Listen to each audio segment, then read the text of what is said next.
Hello, Footballer Nation, and welcome to the greatest rising podcast in football. Coming at you after 2 weeks, just like we promised. I'm Carson, and I am a Cardsaholic. I'm Alex, and I'm a Billsaholic. I'm Ian. I'm a Bearsaholic. To hear more about what's happened over the 2 weeks we've been gone, make sure to stay tuned for the rest of the episode, but first we're going to go ahead and roll that intro.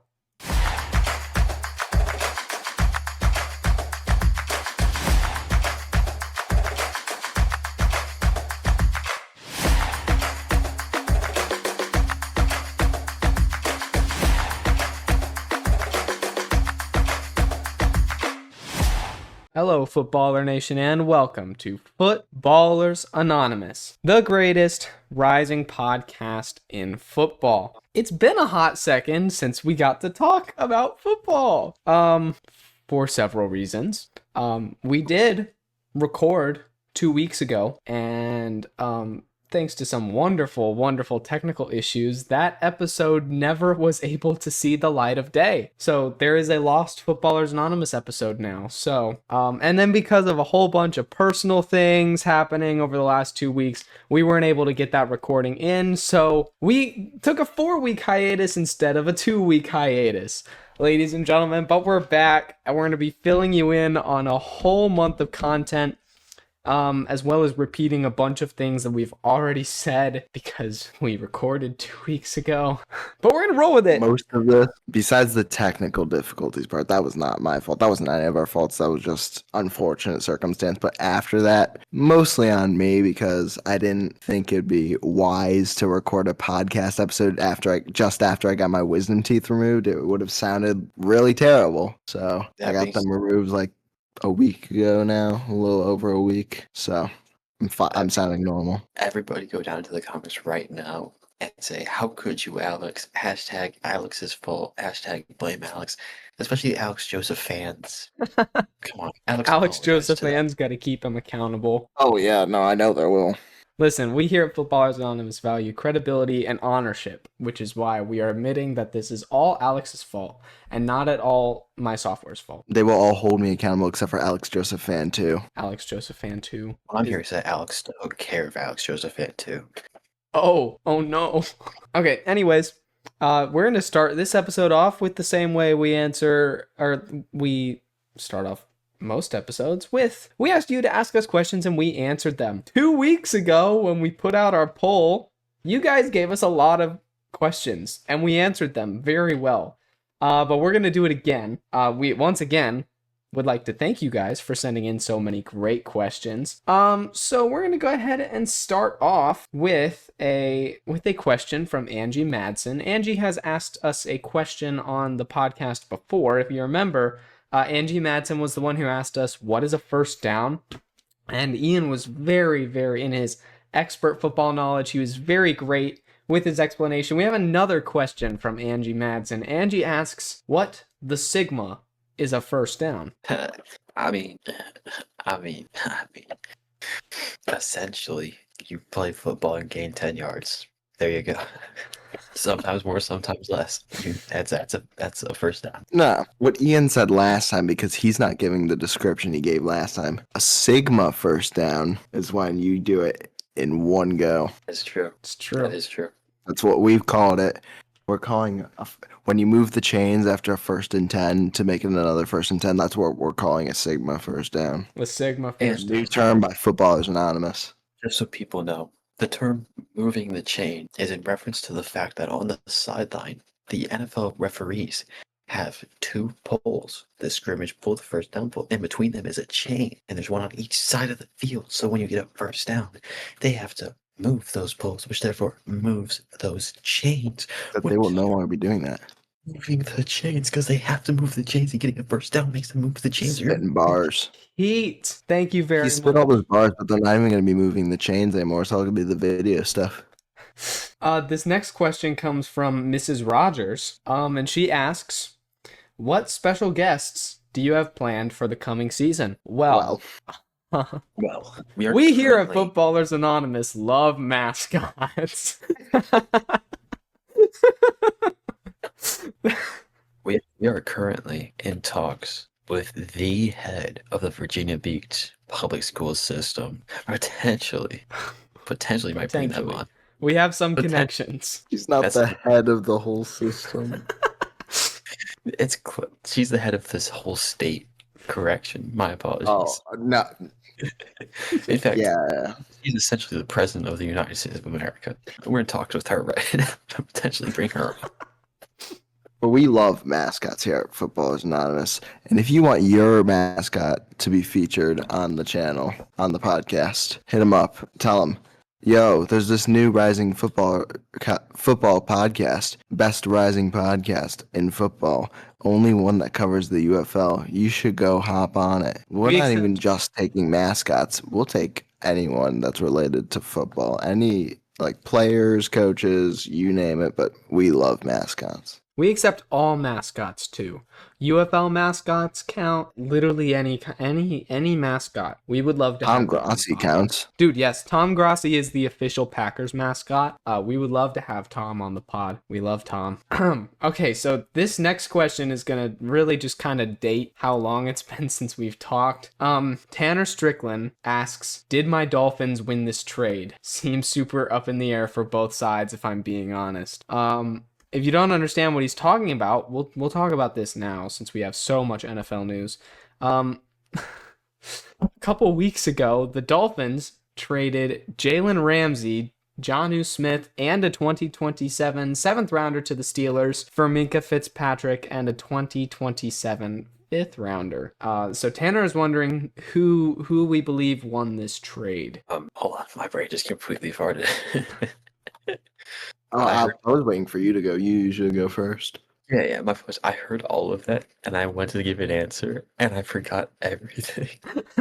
So, This is All the right, real all right. reason we had to be gone for so long. all right, look, I'm good. Honestly, I think that the easy winner, maybe not easy winner, but the Steelers definitely won this one. No, the Dolphins did. The Dolphins Make won this. up your mind. It's a very easy choice, clearly. It's not working. I'll start with this. Clearly the Steelers won. No, clearly the Dolphins won. No. Clearly free agency won. Actually, clearly the Bears won because they won free agent. They won the offseason. It's true. The Bears won the trade. Here, I will go first. Go ahead, I'll Alex. give my opinions on the situation. Logistically speaking, if you take the trade just itself at face value, I think the Dolphins won because I think Minkah Fitzpatrick is a lot more valuable of an asset than Jalen Ramsey.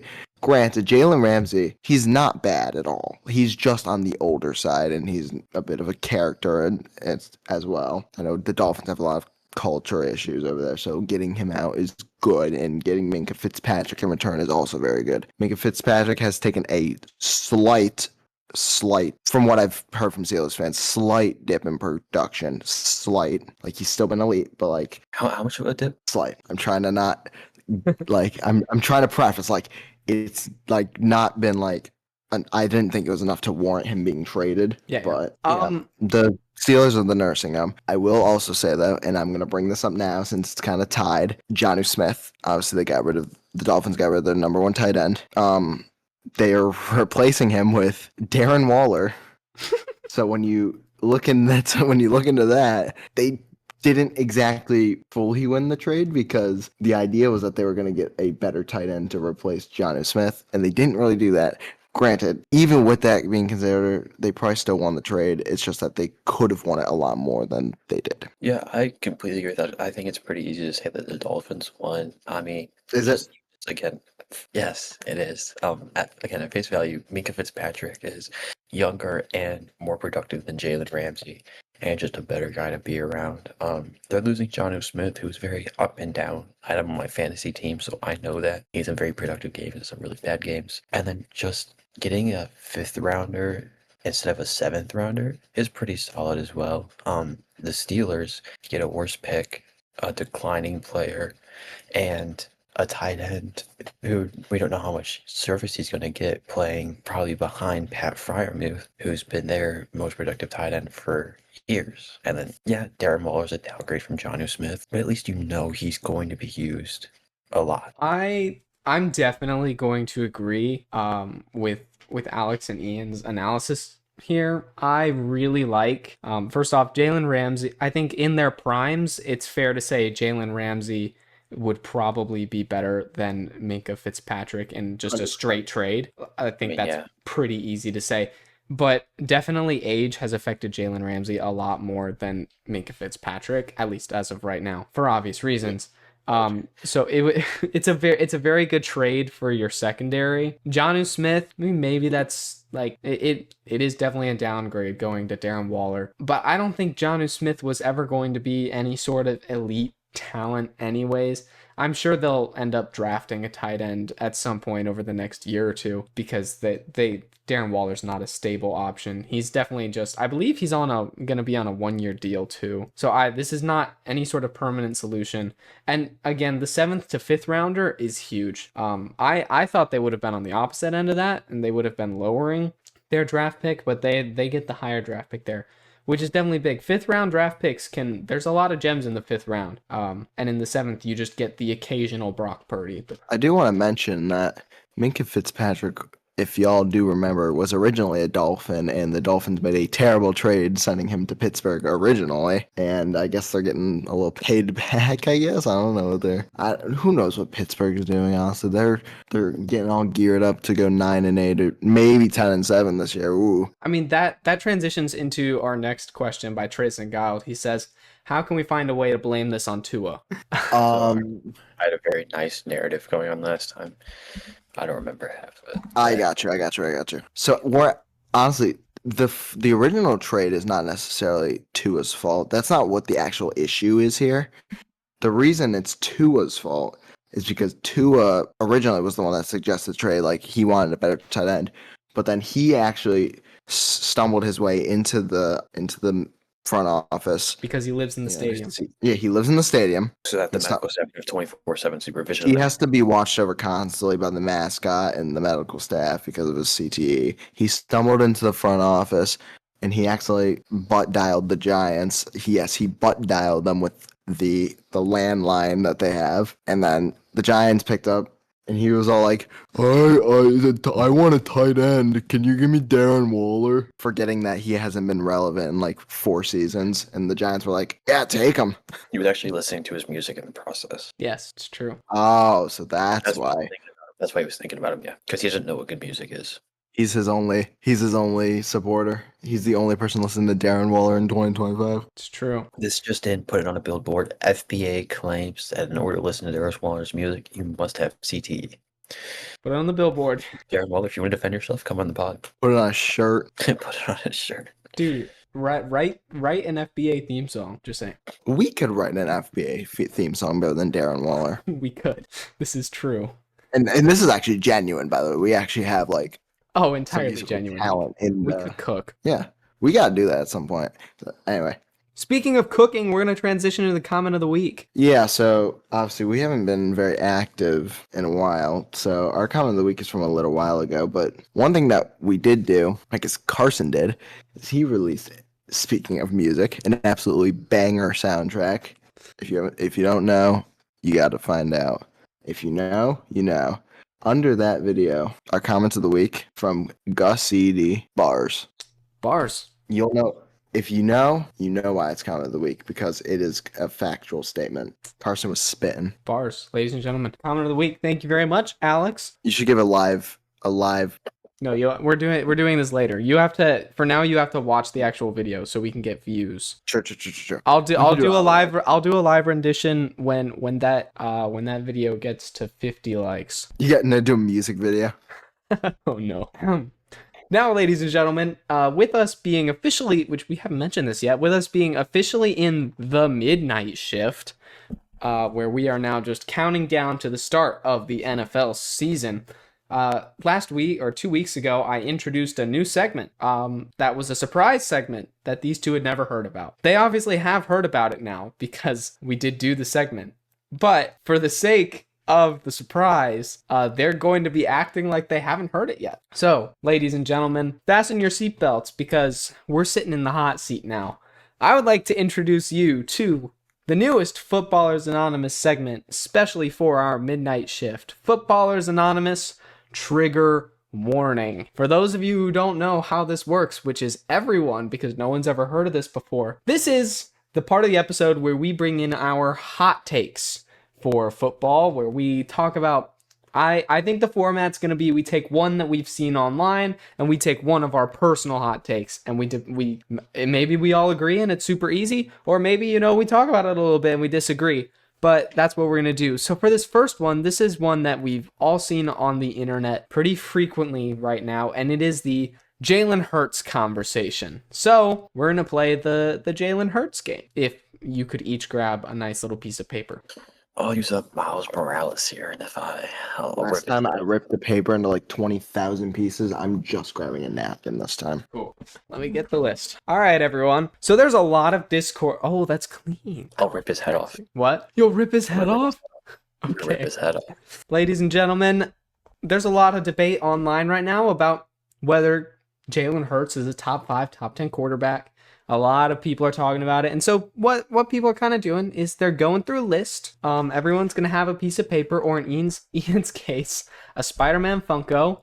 And I'm going to start listing quarterbacks. I'm going to be going through our power rankings from the end of the season with a couple moved just to kind of get the quarterbacks on a tier from lowest to greatest. And when you hear a quarterback that's better than that you think is better than Jalen Hurts, you're going to rip your paper, or in Ian's case, rip the head off the Spider-Man. This is a graphic warning. For those of you who may be uncomfortable, you can skip to this time frame if you don't want to see the Funko Pop head ripped off. I'm totally not putting the time frame in, but just skip. So, gentlemen, I will start from the bottom. Will Levis. Oh, I'm ripping that. No, I'm kidding. Cam Ward, Shedeur Sanders, Will Howard, Joe Flacco, and Kenny Pickett, Russell Wilson, Jameis Winston, Jackson Dart, and Tommy DeVito. Tommy DeVito is good. No. Tommy DeVito's Drake May, no take. Trevor Lawrence, Tyler Shook, Justin Fields. Don't you dare.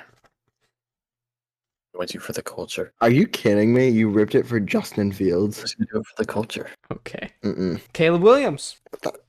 Ian. Hey, no. Honestly, I genuinely believe Caleb will be better than Hurts this year. Okay, but this is a current thing. Well, I honestly still do believe he's the best. Hey, it's a hot take segment. It's okay. Bias. Geno Smith, Anthony Richardson, or Danny Dimes. I forgot about them. Brock Purdy, or Mac Jones, or Josh Dobbs. Mac Jones. Mac Jones.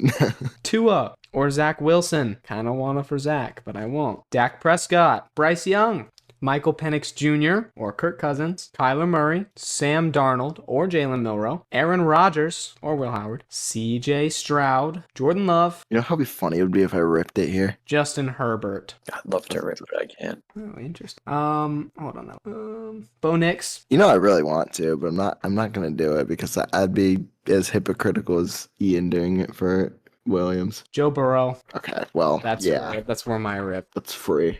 We'll still go through all the others just to see who else. But did we all rip for Joe Burrow? Cool. So Joe Burrow, Baker Mayfield. Honestly, VP season incoming, but I'm ripping. For Baker. Interesting. you're crazy for ripping for Hot Caleb. take. I think Baker's like, JJ McCarthy. okay, come on. I Carson. won't. Don't you? No. I won't because he hasn't had any playing time. But I am confident enough to say that he is better. But I won't rip. I will say it. Matt Stafford. Yeah, I mean, you already... Matt Stafford. I will 100% agree there. I'm close. I was thinking about it, but he's it's pretty much like they're right about even, and Matt Stafford's just older. I mean, I'm if you taking watched Hurts their because you- playoff game, they kept up with each other. Like it's very close between the two of them for sure. Yeah. I'm putting Hurts above Stafford just because of their rushing differences. That's Sure. fair. I think that's fair. Hurts has the rushing ability that Stafford doesn't, and that's just a victim of age. Pat Mahomes. No.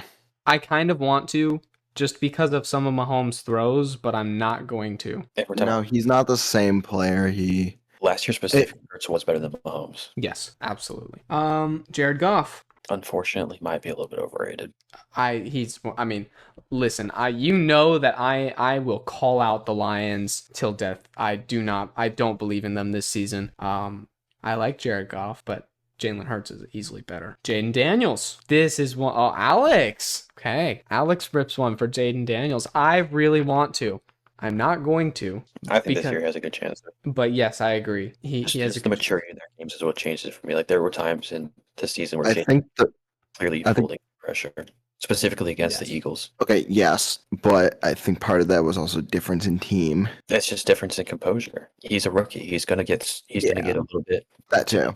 messed up in And games. That's expected to happen. It did happen. Did happen to Hurts. He's a seasoned vet, but now that he's worked that out through his first year, I think it'll not happen in his second year. And he has a good chance to overcome it. I also think the presumption that Jaden Daniels is gonna have a sophomore slump just because CJ Stroud did is like overly ridiculous. I think there's a very good chance that he's It's less possible, of that he's less of a superstar than he was last year, but I wouldn't go as far to say a full-on CJ Stroud sophomore slump. As much as I'd love to, because I don't believe in Cliff Kingsbury at all. I don't think it'll be that bad. All right, and I'm just gonna Lamar Jackson and Josh Allen. Yeah, obviously. You can rip 2 there. So I only ripped 4. So I actually did have Jalen Hurts in my top 5. So I have to check, yeah. I ripped 5, but you can ignore the Justin Fields rip because that was Yeah, just yeah. out of principle. Of course. Hurts is better I than ripped Allen, Lamar, Baker, Daniels. I ripped someone else too. Burrow. And then I didn't rip Mahomes, but like Yeah. realistically, technically I would take Mahomes over, but that's because it's Mahomes, not because of how he's been playing. Mahomes has been playing very pedestrian. So it's like give or take, Hurts is probably in the 7 to 8 range. Obviously, I was debating Stafford very heavily. I was debating Goff very heavily, but yeah. It's fair enough. Okay, so that was the first of the hot takes, I guess. But then we're gonna get into mine. For those of you who don't know, when we recorded originally, it was the week of Tight End University, and Trey McBride had a nice little press release where he was talking about how he and Travis Kelce were talking about how great Kelce and Mahomes' connection has been, and Trey McBride was like, I really want to build that connection with Kyler and be that kind of duo. My hot take is, first off, last year they were the better duo, and in the future, Kyler Murray dependent, they could be better historically. They are better now. I agree with that because Travis Kelce did a bunch of nothing last year, and Patrick Mahomes has been playing pretty pedestrian. But you're also taking historically, those two are extremely great. Obviously, they've won multiple Super Bowls together, and their connection has just been outstanding. This year, they didn't really do much because Travis Kelce probably should have retired last year. But, I don't, unless Kyler Murray has some insane breakout and gets like top 10, I mean, even like he would have to at least be up to like a Jalen Hurts, but to like the Herbert. Oh, I forgot about Herbert too. I was thinking about Herbert as well in the other one. Anyway, he would have to be at least up to that level. McBride is definitely good enough. I do agree with that. I disagree with the take just because I personally believe McBride's better than Kelce, but Mahomes is better than Murray. And the gap between Kelce and McBride is a lot smaller than the gap between Mahomes and Murray. I mean, it's entirely fair. Well, like I said, it's Kyler Murray dependent. Trey McBride can do it, but it's entirely dependent on how Kyler Murray shapes up. So we'll probably know the answer to whether that's possible or not after this season, because this is Kyler's make or break. Dependent on who they replace Kyler with when they trade him to the Raiders and he has an MVP season. Correct. Or plot twist. No, actually, never mind. I lied. I was going to say, actually, it will still happen because McBride will go with him, but I would... That's what I say. Yeah. I would plot die. twist. They do actually have that connection because they go to the Raiders together. We do like an insane Brock Bowers, Trey McBride trade. I think Kyler's just like in there too. And it's like McBride and Murray for Bowers in a 6th.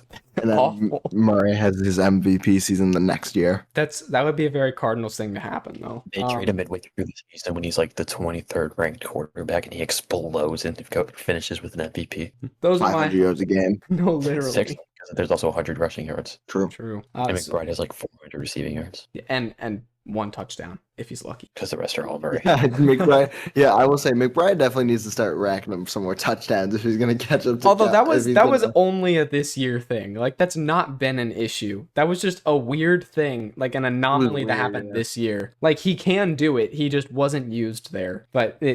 it's fine. Anyways, those are my hot takes. Next episode, one of these two will bring some of theirs and we'll get to talk about those. For time's sake, for the 2024 fan voted Footballers Anonymous favorite segment, Carson's College Knowledge, I'm going to kind of just breeze through what happened here so we can actually talk about the NFL news a decent bit. So we're just gonna go right through this. First off, 5-star quarterback Ryder Lyons has chosen to commit to BYU over Oregon, which is very big, best recruit in the country. He has yet to graduate and does plan to serve a 1-year mission, so he will start at BYU in 2027. And speaking of BYU's quarterback room, BYU quarterback Jake Retzloff faced accusations for bad things from a Jane Doe. Thankfully, the lawsuit was settled as Retzloff had a series of text conversations that proved everything was done consensually. However, being BYU, he still faces a 7-game suspension nonetheless for what happened.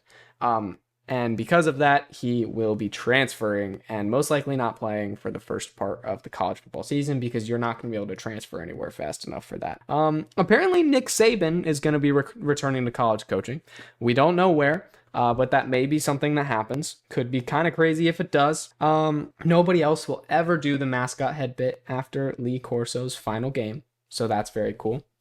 Lots of uniforms have been revealed. Thought I would shout out Boston College's because they are the first New Balance jerseys in a power conference, and they are very, very clean. College basketball will be returning, so that's cool. The University of Memphis, not to be confused with the Boats, made an offer to join the Big 12, but were rejected, so it was kind of a Boats moment. And lastly, unfortunately, Ole Miss's freshman Corey Adams was unfortunately a victim of homicide yesterday as of recording. Very regrettable, very talented young man. Prayers up, of course, to the family and his team and everyone at Ole Miss. But before we get into our NFL news, let's break for our sponsor. Motivations with Will Levis. Look, we're not saying our merch will fix your life, but it will absolutely distract people from the fact that you were just talking to her at the Coldplay concert while your wife was at home thinking you were at pickleball. Yeah, you told her it was league night. Meanwhile, you're out there explaining the bridge of Fix You to someone named Kristen. Anyway, what we're actually saying is that Footballers Anonymous merch is live, and it has been for a while now. So if you're still out here wearing a plain t-shirt like a man actively dodging moral accountability, it's time to clean it up. Right, because nothing says, I may be trending on Reddit, but at least I dress like a grown man, quite like a fresh Footballers Anonymous hoodie. Or Tumblr. We have Tumblrs now. Because hydration is important, especially when you've been sweating through a PR crisis. Just go to the site, okay? It's footballersanonymous-shop.fourthwall.com. Sounded like you got electrocuted halfway through it. Oh, well, I'll repeat it again. footballersanonymous-shop.fourthwall.com. Boom. Nailed it. Say it again. footballersanonymous-shop.fourthwall.com. Faster. footballersanonymous-shop.fourthwall.com. I need water. And look, we get it. You're thinking, do I really need merch? Yes, you do. It's time to repent in crew neck. The FBA trip forgives all, except cheating at Coldplay. Except that. Not even Mitchell David Trubisky would run that play. Let's let it go. And the designs? They're clean. They're bold. They're the kind of shirts that say, sure, I left my location services off for a reason, but let's focus on how soft this cotton is. Oh, by the way. Why do you have that? I like to feel watched. He's always there. Don't make eye contact.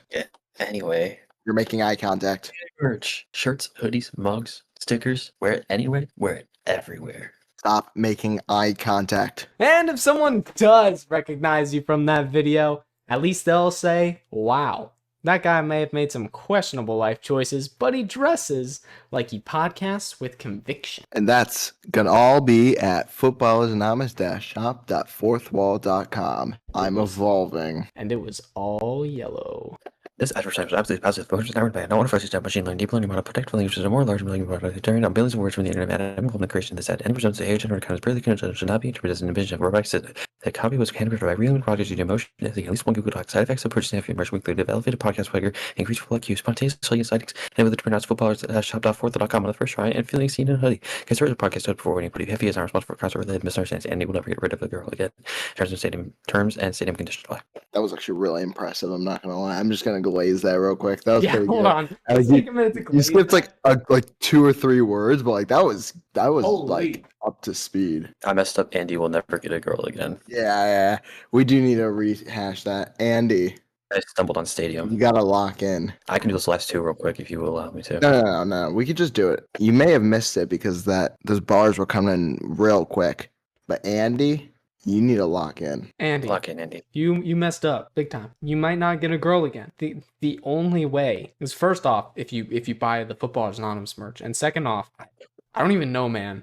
Just start with the merch, honestly. Speaking of the merch, your boy over here's finally beat the allegations. Allegedly, I had never bought merch before, but I went big. I bought the bomber jacket, and it'll be featured next episode. Yeah, honestly, I'm really excited for it. It's gonna be clean. I bought the black bomber jacket. It's gonna be nice. Very, very, very clean. We're very excited to see it. But now, why don't we go ahead and get into our NFL news? We cover the NFL. We do. I know. First off, Shadur Sanders was cited for going 101 miles per hour. This was like 2 weeks ago, but this did happen. We're going to be spitballing like the last month of NFL content, so just stay with us. A big part of this past month was the announcement of the NFL Top 100. The announcement post came out, and there's actually been, I think, 100 to 70 has already been announced. We'll give a quick rundown of those towards the end of the news. 71, but yes. Cardinals starting center Jalte Froholt dominated UFC champion Sean Strickland in a blocking drill. That was pretty cool. That's cool. I don't know what a UFC champion is supposed to do, but No, but it's It's still still- cool. Like Obviously, one they on have one. the actual experience, you know. Yeah. Tommy DeVito and Jackson Dart may possibly go on Love Island together, which would be funny. And I want to Please. see there's an update to this. Please. with Jackson Dart, would love to see him there.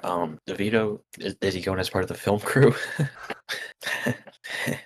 Why are you disrespecting the Italian man? Tommy DeVito, Something about the way Italians look. I don't know. Tommy, you know, we promise you can get a girl. You can do it. we're doing 2 this week. I feel like it was warranted with the conversation. Sure. Tommy, we believe in you. Now, people that don't believe in them getting girls, No. Aaron Rodgers' family does not believe that he's married.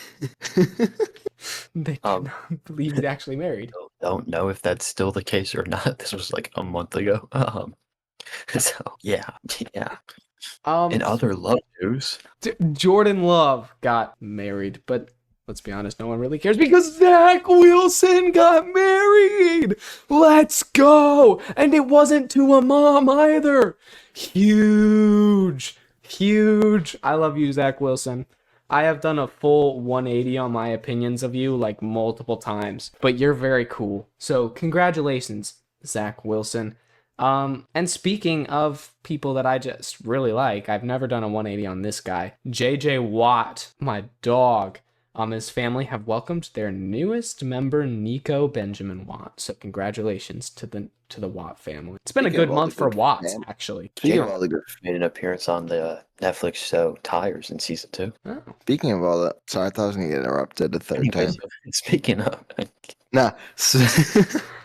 Speaking of all the good family news, Sam Darnold has also gotten engaged. We got a lot of good stuff coming this summer in terms of that side of the football world. yeah, the and more long-term connections and commitments news. The Bears have extended Ryan Poles. I feel pretty good about this. He's made some poor choices, but he's made some great choices, and he has a lot of good contracts going. So I'm fine with it for now.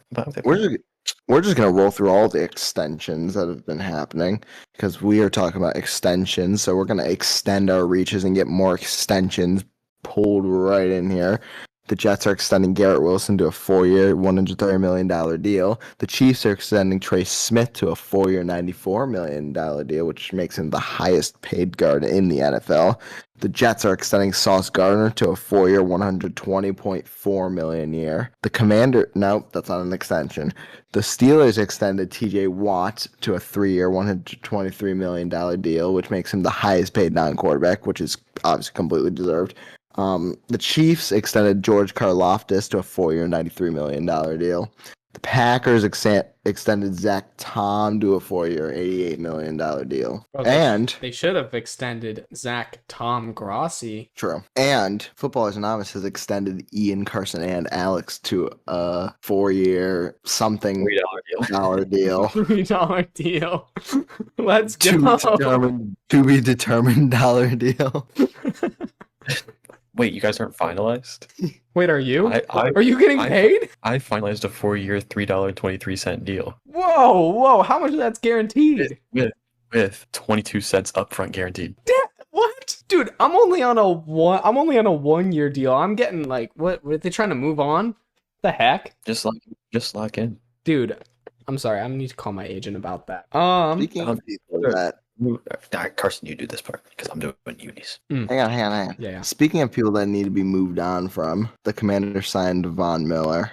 Okay, that was a little mean, but I do hope Von Miller can get at least pretty decently back into shape. It was just unfortunate that he tore his ACL. I think it's unfortunate the Bills dumped that much money into him. Well, I think it's unfortunate that the Bears had Matt Eberflus last year and lost every game by 1 score. He was way cheaper than Von Miller. In other news, the Bengals, who are in desperate need of signing some big defensive players, have gone out and made a splash move signing quarterback Desmond Ridder, Cardinals preseason legend. I know. Wow. I mean, at least he's fast. He's fast. He's very fast. Wow. What about cornerback? Low key at this point may not be the worst. He probably could be starting corner on that team. He would be a better cornerback on the Bengals than Eli Apple ever was. Oh my God, Eli Apple, dude. True. To all the Bengals fans who are watching right now that just had a massive PTSD attack because I said his name, deal with it. Can't believe I actually wanted in the second time the Chiefs and Bengals played in the AFC Championship, I actually kind of wanted the Chiefs to win just because of Eli Apple's nonsense. I hate that. I hated him. He was terrible for their team, and I didn't want him to get a ring. I don't even mind if the Bengals get a ring, but I did not want Eli Apple to get a ring. He got cooked in the Super Bowl anyway. He did. He's low-key the reason they lost the Super Bowl. Yeah, thank you for that, Eli Apple. Bro, we have our 3 Bengals fan subscribers are shaking in their bed, wherever they're listening, their car, their bed, at work. They are shaking, hyperventilating, just crying on the floor. It's okay. We're gonna remind them of the Tennessee Titans, who they absolutely dominated in that one divisional round matchup. It wasn't actually really domination, but they did beat them. I think it was a lot closer than it should. It was like a game-winning field goal, but it's fine. Will Levis will be out for the season for surgery on his throwing shoulder, which is unfortunate because that means we will not have Will Levis memes. This is just really devastating for us at Footballers Anonymous. No Will Levis memes. Will Levis. I actually, what I saw this was genuinely upset by it. I'm not going to lie. I was really hoping he would see some playing time. Ian's having a moment. We miss you, Will. We hope you recover quickly. This world will not be the same without you. Anyway. A moment of silence. Anyway. We have some amazing news now. Several new uniforms and different helmets and a bunch of different stuff has been released. I'm gonna run through them real quick. I'll say what it is. I'll ask you two for a W or an L, and then I'll open the floor for more in-depth breakdowns. First off, we have the Commanders Super Bowl era jerseys, which are essentially Washington Redskins jerseys. Oh, Whoa. let me rephrase. They are Washington Redskins jerseys. Just with the Commanders W. They look beautiful. It's amazing to see. They're back. Can't wait for those.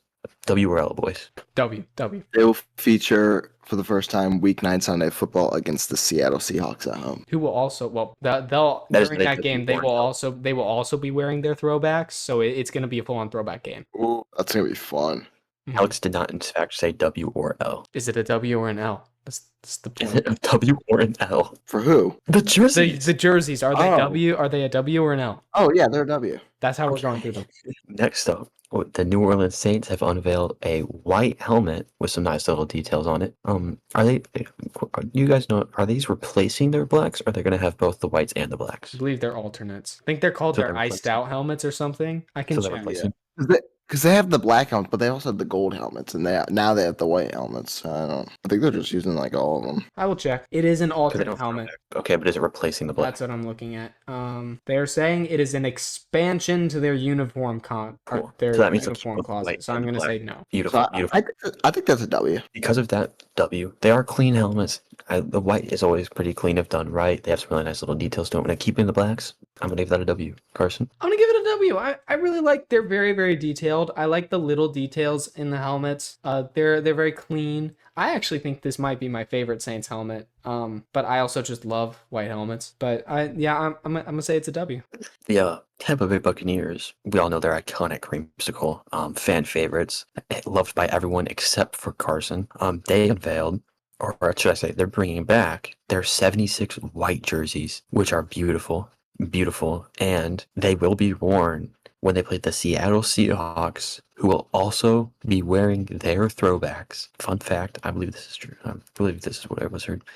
The first game the Bucks played in those jerseys, maybe it was the first game ever. They played against the Seahawks in their unis.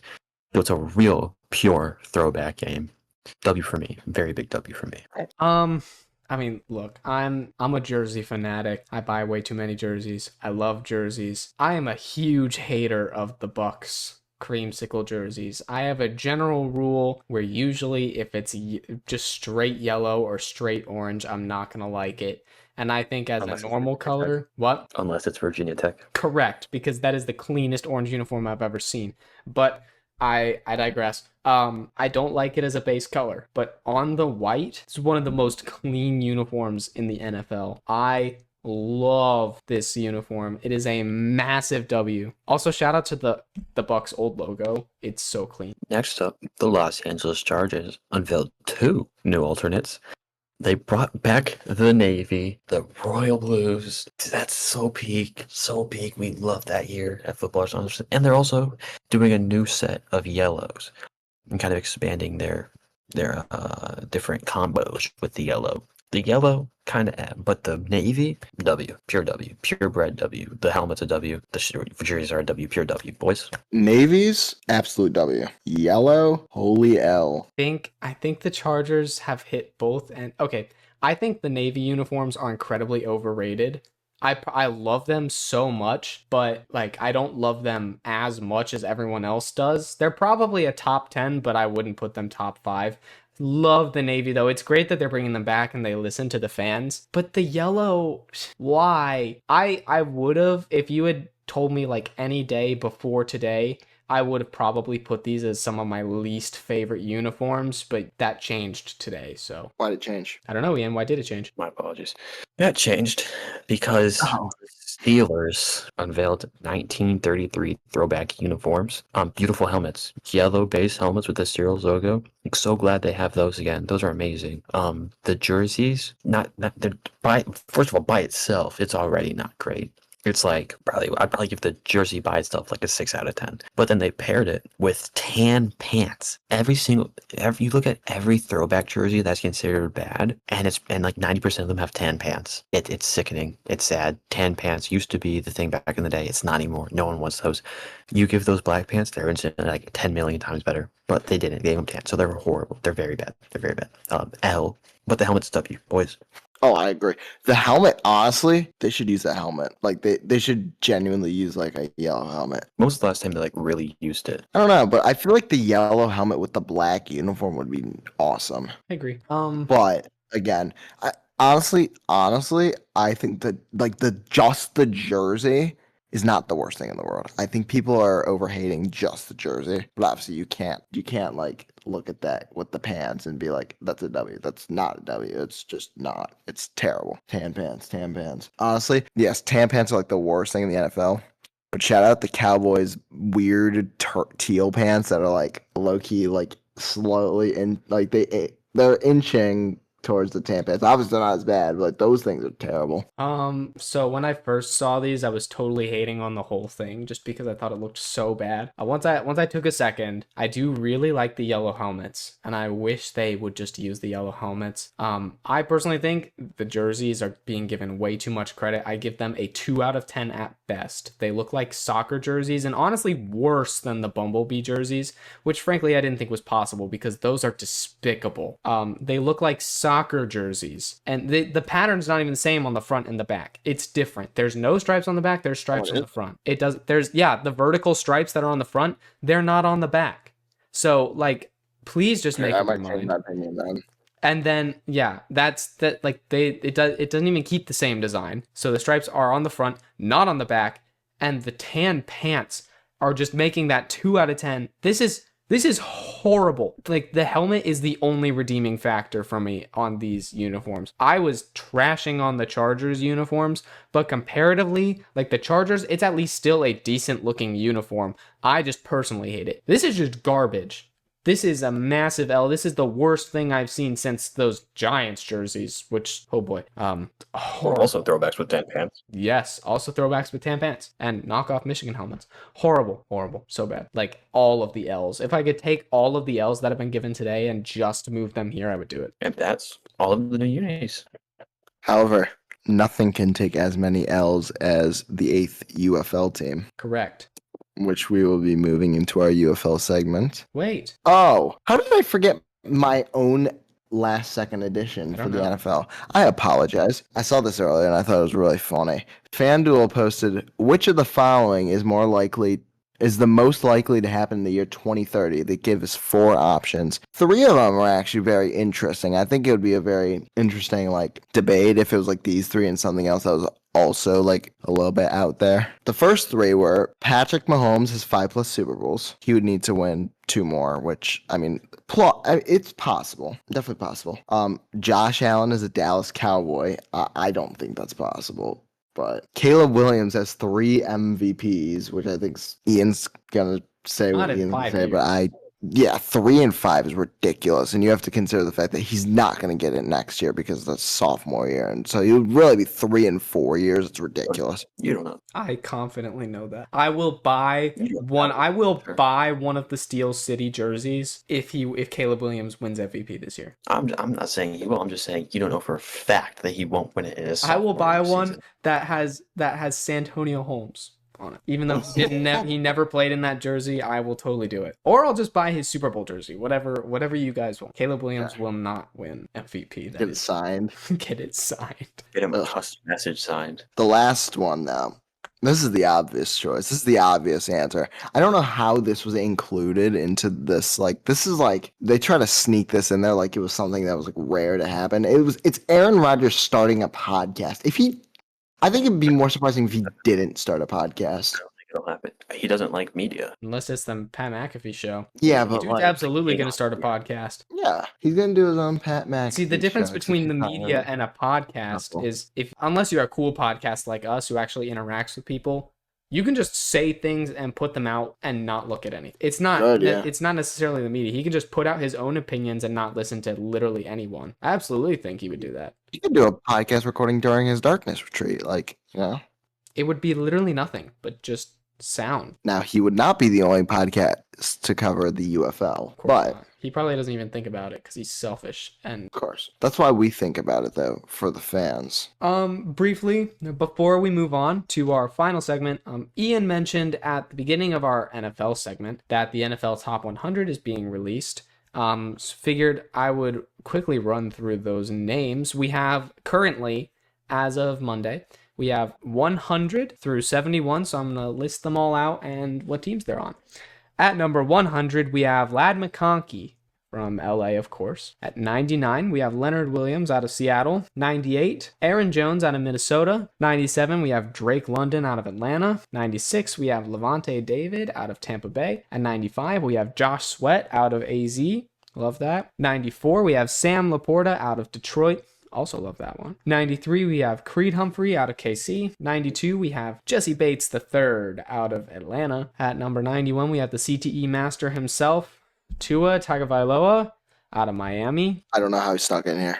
I don't either. That's actually wild. At number 90, we have Zach Allen out of Denver. At 89, we have James Cook out of Buffalo. At 88, we have Andrew Van Ginkel out of we have Andrew Van Ginkel out of Minnesota. At number 87, we have Quinnen Williams out of the Jets.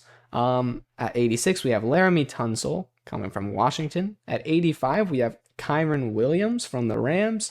At 84, we have Christian Gonzalez from New England.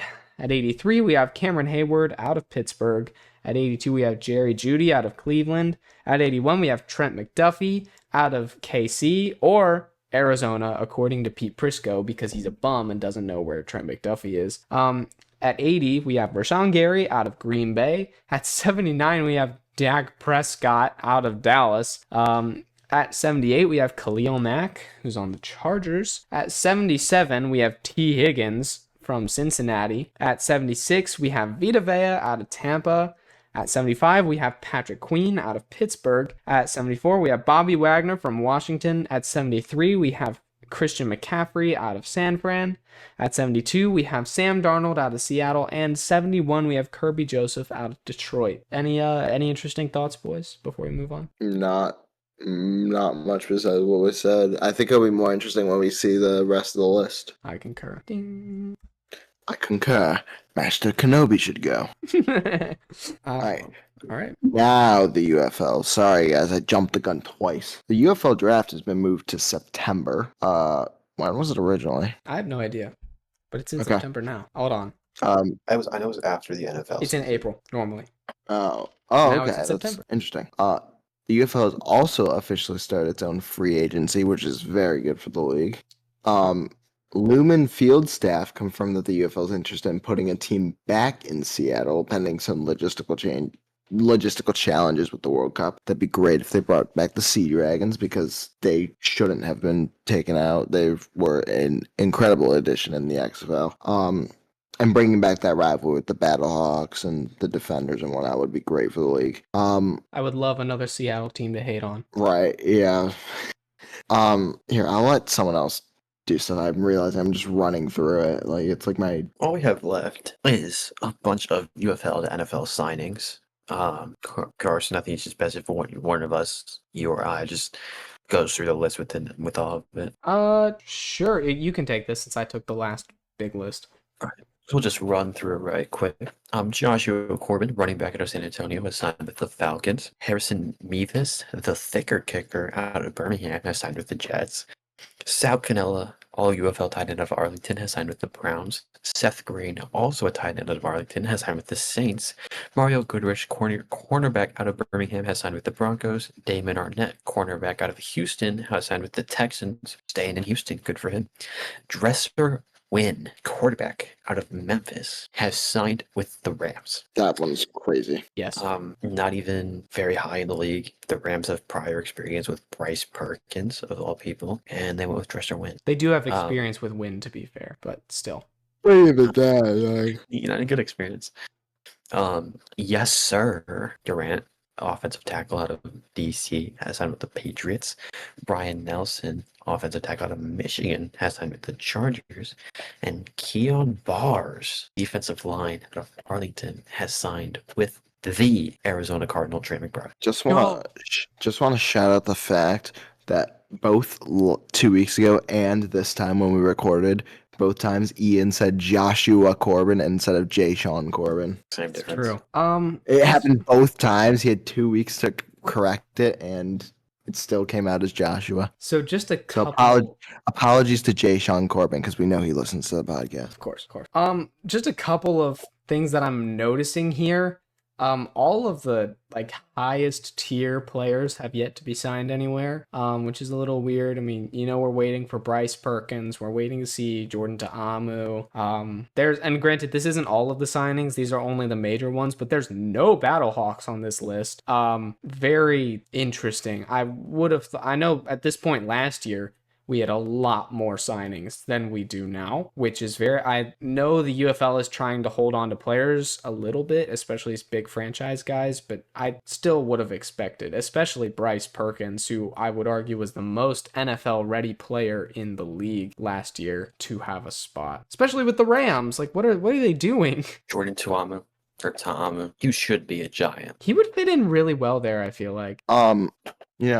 Jordan Ta'amu, if he stays in the UFL his whole career, may go into the future, probably UFL Hall of Fame, but that's not what we're going to talk about right now. We're going to go into Footballer Select, and we're going to actually pick the Hall of Fame game for the NFL between the Chargers and the Lions. We understand that's preseason, and it's going to be a really weird one to pick, and it's honestly just going to be a coin flip, but we're going to pick it anyway, and we're going to brag if we get it right. And could you give us the details of this game? Can I give you the details of the game? Where and when is it? I'm pulling it up right now. It's in Canton. Well, Yeah. But And it's on July 31st, which this is the first time we've had a football game in July in years. Dang. no, fun fact about this game, it features two teams that can be considered legitimate contenders to reach Super Bowl 50, I think it's 57. 60. No, it's 60. Oh my god. Oh, you're right. Last year I was was about to 59. say, it is not 57. I don't know why I said 57. As much as Carson doesn't believe the Lions are contenders, they are definitely Super Bowl contenders. They're not. They are. Anyway, I want to hear what you two hear have to say about this. I will say the spread for this game is actually a -1 to Detroit, which is kind of funny that it's just I gotta look at these depth charts. Yeah. I mean, we really don't know who's going to be playing. It's kind of hard to say. I gotta see who all the backups are. Funny enough, this will also quote unquote be on Sunday night football. Quote unquote Sunday. It won't be on a Sunday, I don't believe. I think it's a Thursday. Okay, so just looking at these quarterback rooms, both of these teams are having battles for QB2 right now. On the Lions, it is between Hendon Hooker and Kyle Allen. And on the Chargers, it is between Taylor Heineke and Trey Lance. So right away, I like the Chargers two guys a lot more. It looks like Heineke is expected to be the starter. That makes sense, honestly. Let's just take a minute here, guys. And instead of looking at it currently, let's take a little dive and look at this historically. All right. Now, fun fact about this, neither the Lions nor the Chargers have appeared in a Hall of Fame game since 1994. It's been over 30 years since either of these teams has appeared in a Hall of Fame. This is big for both of them. Detroit is 1-2 all time, okay? While the Chargers here are 0-1-1. That second one, in the 1980 appearance, is the only scoreless game in Hall of Fame game history. So, historically speaking, Detroit has more wins, and the Chargers were scoreless in one. So, therefore, I'm going to be taking Detroit.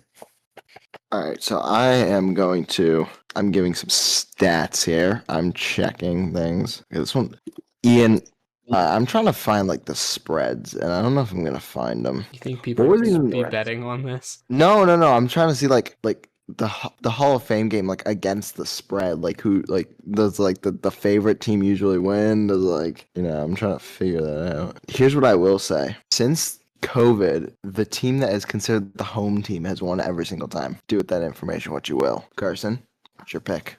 I'm trying to look at the rosters, but it's not. While you're looking at that, Carson, I'm just going to give a little bit more historical insight. The two Lions losses, the first one came in 1965, in which they lost 3-20 against the Washington Redskins, and their second came in 1976, in which they lost 10-7 against the Denver Broncos. However, in 1991, they played the Broncos again and won 14-3. The Chargers, their loss being against the Atlanta Falcons in 1994, 21-17, and their tie was against the Green Bay Packers in 1980, in which the game ended with 5 minutes and 29 seconds left because of a severe storm, ending the game at 0-0, making it the only scoreless game in NFL Hall of Fame game history. So therefore, I would already say that that the Lions here have better scoring than the Chargers do. I'm gonna take the Chargers because of Heineke. Yeah, I think Heineke's gonna really want to take advantage of showing off. I hope he plays the whole game, and also I feel like I've done too much hating on the Lions to pick them here. So, though I've also hated on the Chargers this episode too, but only their uniforms, which they won't be wearing. I hope. I don't know why they. So I will pick the Chargers here for some plot. All right, there y'all go. There's football to select. Whoa, hang on. I didn't make my pick. I thought you picked. No, I did not make my pick, and I know who I'm picking. Last time we had a July game. Last time we had a Hall of Fame game in July. Actually, let me restart this. When we had Hall of Fame games in July last time, the last one was 2000, but we had a streak of them. Like we had August, July, and then it's all been August since then. Before that, there were multiple Julys in a row. There are 5 Julys in a row to be exact. But the last 5, so I'm discluding that 6th one because stats are funny. The last 5 July Hall of Fame games, the road team has won 4 of those times. The only time that wasn't the case was the Chargers, and therefore the Lions are going to win. The Lions are considered the home team. Correct. Yes. I'm saying the only time the road team did not win was when it was the Chargers. Okay, my fault. All right, well, there you go. Now there's footballer select. It's 2 Lions to 1 Charger. I guess we'll see how it goes. I guess we will. And now for our last segment, it's kind of a favorite here. Yeah, yes. It's kind of a favorite here. It is Footballers Anonymous Quick Picks. And while now I'm thinking about how perfect for this episode it would have been if we had done like a uniform draft or something, or a jersey or a helmet draft, which we will do. We already did our draft 2 weeks ago. For all minor league football teams. So you're essentially trying to just kind of bring the best or most entertaining. You're trying to build your league kind of. So we each took 5 teams, and we'll be able to go through kind of quickly. We're talking UFL, CFL, USFL, XFL, all that. So we can kind of just go through those pretty fast because we're... Spoiler, there may or may not be an arena team involved. What? Who would pick that? I have the first pick in this draft, and I would be remiss if I didn't pick the Battlehawks. Best fandom in the sport. Battlehawks. In the sport. In the minor league sport. In the minor league sport. Wait, guys. Yeah, forget like the Bills, forget the Chiefs, forget. Dude, I don't even put the Bills in my Seahawks, top 3 NFL. So yeah. Whatever. That's a debate for next episode. Yeah. Right now, we're focusing on this. Second, I'm just taking the Michigan Panthers because, bias. I'll stick to the theme that we have going here, and I'm going to pick my favorite minor league team of all time, the Philadelphia Stars. Love We'll everything. stick to the theme like we don't already have everything already picked. We're trying to make it entertaining, bro. Anyway, so way to just do that. Love their jerseys, love their helmets, love the vibe they encapsulate. And with my second pick, I'm going to go to another team that I guess kind of sticks to the theme a little bit. The Chicago Blitz got to represent Chicago. You know how it is. I love their logo, and I think they have some solid unis. 5th overall selection, I'm taking the Birmingham Stallions. It's 4th. No, it's not. Bro. With my second round pick. For those that don't know how to do math. With my second round pick, I'm going to be recreating that rivalry that we mentioned earlier. I'm going to take the Seattle Sea Dragons and get 2 really good fan bases. And then with my third overall pick, I'm going to take a CFL team. I picked them purely because I like their uniforms. The Calgary Stampeders. And after I picked this team, by the way, the Cardinals announced their media partnership with the Calgary Stampeders. So they went and visited the facility and whatnot. So, I foretold that, but no one knows because the recording doesn't exist. With the 3rd overall selection for the Alex team, aka the 8th pick in the draft, I'm not taking the Orlando Guardians. I'm taking the New York Guardians. The Orlando Guardians don't count, just the New York Guardians. Those XFL 2020 fans know what's up. With my 3rd pick, I'm going to be reaching into the XFL. I'm going to be pulling out the Vegas Vipers. I think they have a very clean, simple logo. I love the orange on black color scheme. And I just think the Vipers is a cool name. I think the double V just kind of works out well. Then with my fourth pick, I'm going to be reaching into the CFL and pulling out the Toronto Argonauts. Just for some really nice blue jerseys that just kind of pop well. I think their logo is really nice, and I think it just functions very well together. I think the Argonauts is also a very unique name. For the fourth overall selection, I'm going to be taking a CFL team as well. It's fourth for my team, aka the 11th pick. I'm taking the Saskatchewan Rough Riders, and part of the thing with this one was that I was the only one that actually was able to say Saskatchewan. This is fake news. Alex very specifically only asked Ian and did not even let me try, and then claimed to be the only person to be able to pronounce it. This is fake news. I would just like to say that. It's not fake news. I was the only one that said it. He also said it and then had to look it up to confirm he got it right, and it was also debunked that he in fact got the end of it wrong, but he decided to let it slide for the sake of the cause anyway. That's not true. Fake news. We here at Footballers Anonymous value credibility and ownership, and we keep each other and ownership. We can't keep each other credible if there's no evidence. Exactly. There's no evidence. You're the one who made the claim. We're just debunking it. We can keep each other credible, and we will let the fans know when one of us isn't. All right, with my fourth pick, like when you ripped your paper for Justin Fields and Caleb Williams. And he very specifically said it was out of principle. Not. He very specifically said it was out of principle. Right now. Can I please make my pick?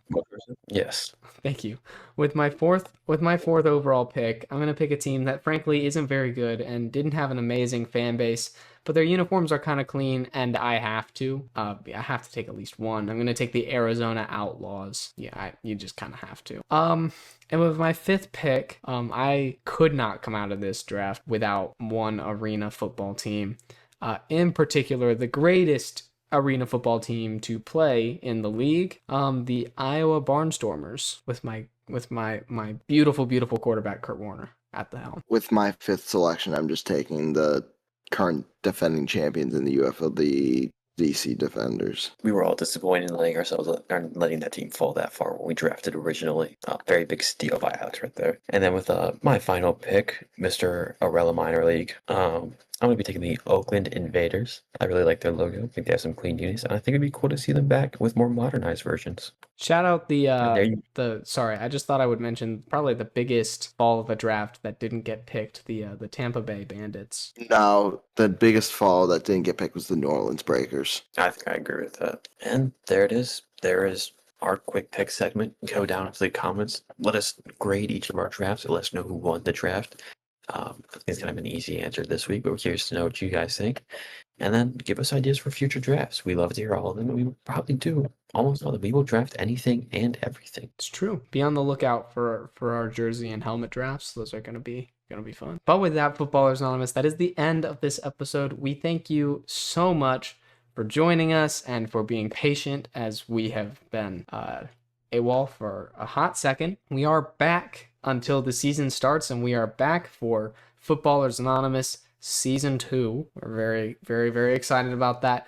If you haven't subscribed to us on YouTube, you definitely should, because we're so close to 150, and we definitely want to get there. You can follow us on anywhere you listen to podcasts. Follow us on Instagram, on TikTok, and on Facebook, where, of course, we only post Minion memes.